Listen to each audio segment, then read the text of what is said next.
Hello viewers, welcome to Vicky movie view. இந்த வீடியோவில் நாம் பார்க்க போகிற படம் 1995ல் ரிலீஸ் ஆன ஹீட் படத்தை பற்றி தான் பார்க்க போகிறோம். இந்த படத்தை இயக்குற டைரக்டர் வந்து மைக்கேல் மேன்.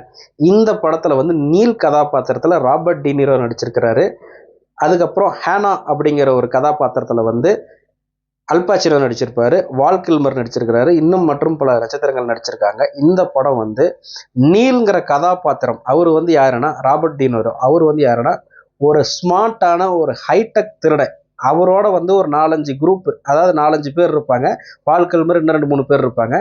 இவங்களை வந்து எந்த போலீஸாலையுமே கண்டுபிடிக்க முடியாது. ஒவ்வொரு திருட்டையுமே அப்படியே அச்சு பிசராத, தடயங்களே இல்லாத திருடக்கூடிய ஒரு ஸ்மார்ட்டான குரூப் தான் இந்த குரூப்பு. இந்த குரூப்பை வந்து எப்படியோன்னு பிடிக்கணும், அதை வந்து எப்படியோன்னு வந்து பிடிச்சி ஜெயிலில் போடணுங்கிற ஒரு வேலையில் வந்து அல்பச்சினோ வந்து ஹானா அப்படிங்கிற ஒரு கதாபாத்திரத்தில் வந்து களத்தில் இறங்குறாரு.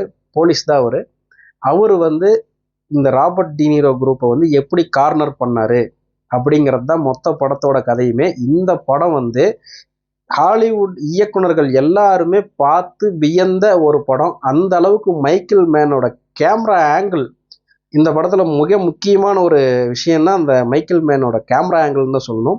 இந்த படத்தில் எனக்கு ரொம்ப பிடிச்ச சீன் ஒன்று வரும். அதாவது பார்த்தீங்கன்னா, காஃபி ஷாப்பில் வந்து ராபர்ட் டினிரோ அல்பாச்சினோவும் வந்து பேசிக்கிற ஒரு சீன் வரும். அந்த சீனை வந்து நீங்கள் பார்த்தீங்கன்னா எந்த இடத்துல கேமரா இருக்கும், ஒவ்வொரு ஷாட்டுமே வந்து அந்த காஃபி குடிக்கிற வரைக்குமே அந்த கேமரா ஆங்கிள் வந்து எந்த இடத்துல ஃபிக்ஸ் பண்ணியிருப்பாங்கன்னே தெரியாது. அந்த அளவுக்கு அந்த ஷாட் வந்து அவ்வளோ ஒரு அற்புதமான ஒரு ஷாட். இது வரைக்குமே யாராலையுமே எடுக்க முடியாத ஒரு ஷாட் வந்து அந்த படத்தில் அந்த காஃபி ஷாப்பில் வந்து அது இருக்கும்.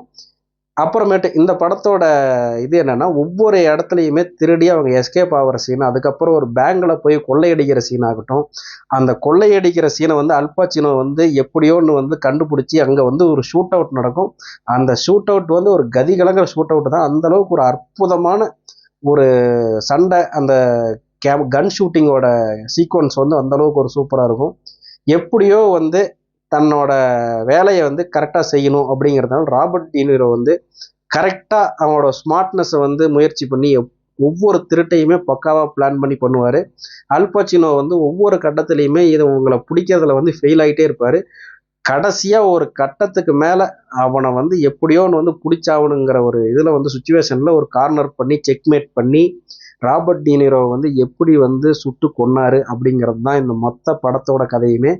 இந்த படம் வந்து பார்த்தீங்கன்னா கொஞ்சம் ஸ்லோவாக தான் போகும். ஆனால் இந்த படத்தில் வந்து ஒரு 10 நிமிஷம், ஒரு 15 நிமிஷம் நீங்கள் உள்ளே உக்காந்துட்டிங்கன்னா அப்படியே இந்த படம் வந்து போகிற வேகமே உங்களுக்கு தெரியாது. அதில் வந்து மூழ்கிடுவீங்கன்னு தான் சொல்லணும். அந்த அளவுக்கு இந்த படத்தோட டைரக்டரோட மேஜிக் இருக்கும். இவங்க 2 பேர் யாருன்னா ராபர்ட் டினிரோ, அல்பாச்சினோ வந்து ஹாலிவுட்டின் பில்லர்கள்னு சொல்லணும். அவங்க 2 பேர்த்தோட நடிப்பு வந்து, அதாவது கேட் அண்ட் மவுஸ் சேஸ் பற்றி நீங்கள் கேள்விப்பட்டிருப்பீங்க. இந்த படம் டோட்டலாகவே ஒரு கேட் அண்ட் மவுஸ் சேஸ் தான்.